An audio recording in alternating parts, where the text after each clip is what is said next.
அவர்கள் வஸ்திரங்கள் பழசா போகலையா, அவர்கள் கால்கள் வீங்கலன்னு சொல்லப்பட்டிருக்கு. அவர்களை ஒன்றும் குறைவு விடாதபடிக்கு பராமரித்து வந்தீர். எப்படிங்க? ஒன்றும் குறைவு விடாதபடிக்கு அவர் பராமரித்து வந்தார். ஆதியாமத்துல பார்க்கிறோம், தன்னுடைய தகப்பன் யாக்கோபை குறித்து சொல்லும் போது யோசேப்பு சொல்லாரு, நீங்க எல்லாரும் குடும்பமா என்கிட்ட வாங்க, அங்கே நான் உங்களை எகிப்துல ஒன்றும் குறைவு விடாதபடிக்கு பராமரிப்பேன்.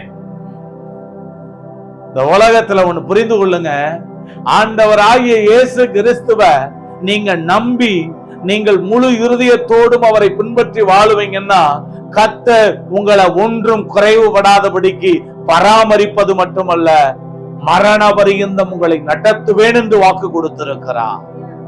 ஆமென்.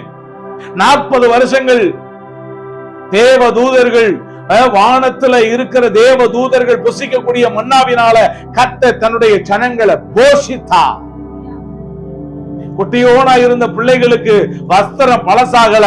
அது என்ன பண்ணுச்சு தெரியுமா? அந்த பிள்ளைகள் வளர வளர 40 வருடங்களும் வனாந்தரத்துல வளர்ந்து கொண்டே இருந்தது. அவர்களுடைய கால்கள் வீங்கல, அவருடைய பாதரட்சைகளின் வார்கள் அருந்து போகல, அந்த பாதரட்சை பழசா போகலன்னு சொல்லப்பட்டிருக்கு. அப்படிப்பட்ட தெய்வத்தை நம்ம ஆராதித்துக் கொண்டிருக்கிறோம். ஆமென்.